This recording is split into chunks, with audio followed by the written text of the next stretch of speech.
ஓம் சாந்தி 3-10-2024 B K. Surajbhai அவர்கள் mount Abu, Rajasthan.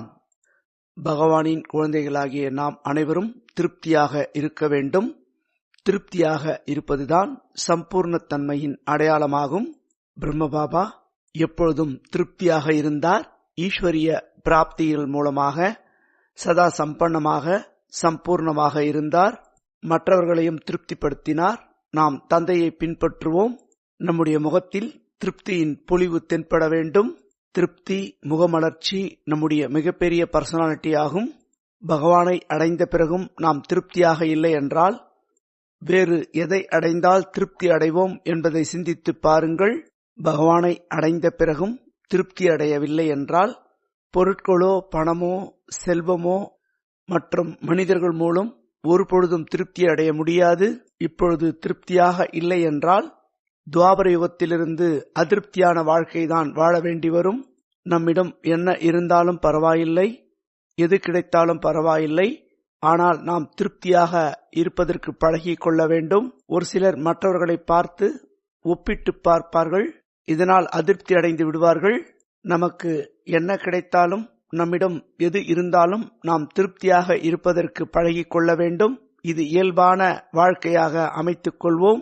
திருப்தியாக இருக்க வேண்டும். இதற்காக நாம் முன்னேற்றம் அடையாமல் இருப்பது, எதிர்காலத்திற்கான எந்த ஒரு திட்டத்தையும் வகுத்துக் கொள்ளாமல் இருப்பது, ப்ரமோஷன் அடையாமல் இருப்பது, வியாபாரத்தில் முன்னேறாமல் இருப்பது, படிக்காமல் இருப்பது, இப்படி இருக்கக்கூடாது. இது தவறாகும். வாழ்க்கையில் என்னவெல்லாம் உங்களுக்கு தேவைப்படுகின்றதோ அவை அனைத்தையும் செய்யுங்கள். அது தவறில்லை. முன்னேறிக்கொண்டே இருங்கள். ஆனால் நாம் எப்பொழுதும் திருப்தியாக இருக்கக்கூடிய பழக்கத்தை உருவாக்கி கொள்ள வேண்டும். நம்மிடம் என்ன இருக்கின்றதோ அதன் மூலம் திருப்தி அடையுங்கள். என்ன கிடைக்கின்றதோ அதிலும் திருப்தி அடையுங்கள். ஒரு சில மனிதர்கள் உயர்ந்த குறிக்கோளை முன்வைக்கின்றார்கள். அதாவது மிகப்பெரிய திட்டத்தை வகுத்துக் கொள்வார்கள். அதை அடையவில்லை என்றால் அதிருப்தி அடைந்து விடுவார்கள். வாழ்க்கை முழுவதும் அதிருப்தியில் வாழ்வார்கள். மனமுடைந்து போய் விடுவார்கள். இது தவறான விஷயமாகும். இப்படி இருக்கக்கூடாது. வாழ்க்கை என்பது மிகவும் அழகான இனிமையான பயணமாகும். இது நீண்ட தூர பயணம். நாம் சிறு சிறு விஷயங்களை பார்த்து அதிருப்தி அடைந்தோம் என்றால் நம்முடைய சக்திகள் அனைத்தும் விரயமாகிவிடும். ஒரு விஷயத்தை நினைவில் வைத்துக் கொள்ளுங்கள். நம்முடைய திருப்தியின் பிரகாசமான வைப்ரேஷன் முழு உலகத்திற்கும் பரவிக் கொண்டிருக்கின்றது. இதை ஒருபொழுதும் மறந்துவிடக் கூடாது. திருப்தியாக இருக்கக்கூடிய ஆத்மாக்கள் பிரபுவிற்கு மிகவும் பிடித்தமானவர்களாவார்கள்.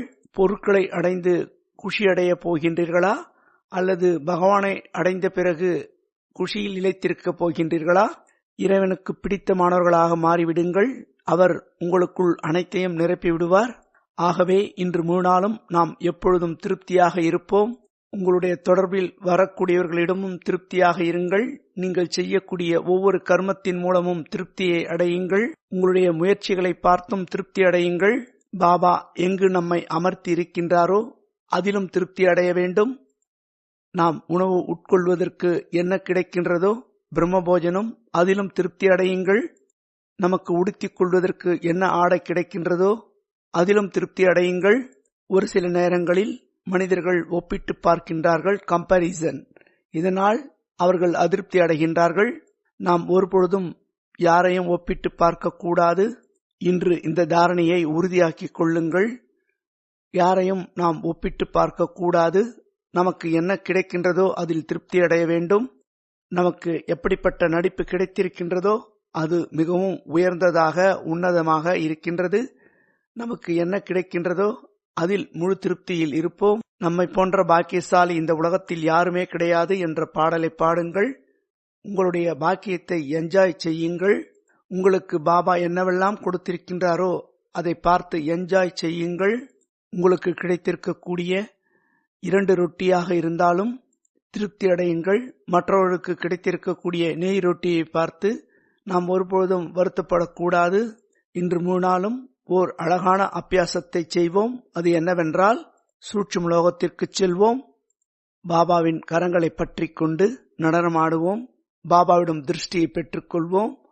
பிறகு பிரம்ம பாபா கூறுகின்றார், குழந்தாய் மேலே செல்லுங்கள். நம்முடைய தந்தையாகிய பரம்பிதா பரமாத்மா மேலே இருக்கின்றார் என்று கூறுகின்றார். மேலே சென்று பரந்தாமத்தில் நம்முடைய தந்தையின் அருகாமையில் அமர்ந்து கொள்வோம். பாபாவிடமிருந்து கிரணங்களை பெற்றுக்கொள்வோம். பிறகு பிரம்ம பாபா கூறுகின்றார், குழந்தாய் கீழே வாருங்கள், உங்களுடைய சரீரத்தில் பிரவேசம் செய்யுங்கள் என்று கூறுகின்றார். கீழே இறங்கி வந்து இந்த உடலில் இருபுருவ மத்தியில் நாம் அமர்ந்து கொள்கின்றோம். பிரகாசமான நட்சத்திரமாக ஜொலித்துக் கொண்டிருக்கின்றோம். சிறிது நேரத்திற்கு பிறகு பாபா கூறுகின்றார், மேலே வாருங்கள் என்று. சூட்சுமலோகத்திற்கு செல்கின்றோம். பிறகு பாபா மேலே செல்லுங்கள் என்று கூறுகின்றார். பரந்தாமத்திற்கு செல்வோம். சிவபாபாவின் அருகாமையில் அமர்ந்து கொள்வோம். சிறிது நேரம் அமர்ந்த பிறகு பாபா கூறுகின்றார், கீழே இறங்கி வாருங்கள் என்று. சூட்சுமலோகத்திற்கு வருகின்றோம். பிறகு பாபா கூறுகின்றார், கீழே உன்னுடைய சரீரம் இருக்கின்றது, அதில் பிரவேசம் ஆகுங்கள் என்று. மேலே இருந்து கீழே இறங்கி வந்து இந்த உடலில் இருபுருவ மத்தியில் ஜோதியாக அமர்ந்து கொள்கின்றோம். நம்மிடமிருந்து பிரகாசமான கிரணங்கள், திருப்தியின் வைப்ரேஷன் நாலாபுறமும் பரவிக்கொண்டிருக்கின்றது என்ற அனுபவத்தை செய்யுங்கள். பிறகு பாபா மேலே அழைக்கின்றார். இது போன்ற அனுபவத்தை இன்று 3 நாளும் செய்து கொண்டே இருங்கள். யோகம் மன மகிழ்ச்சியை கொடுக்கும். சதா திருப்தியில் மூழ்கி விடுவீர்கள். ஓம் சாந்தி.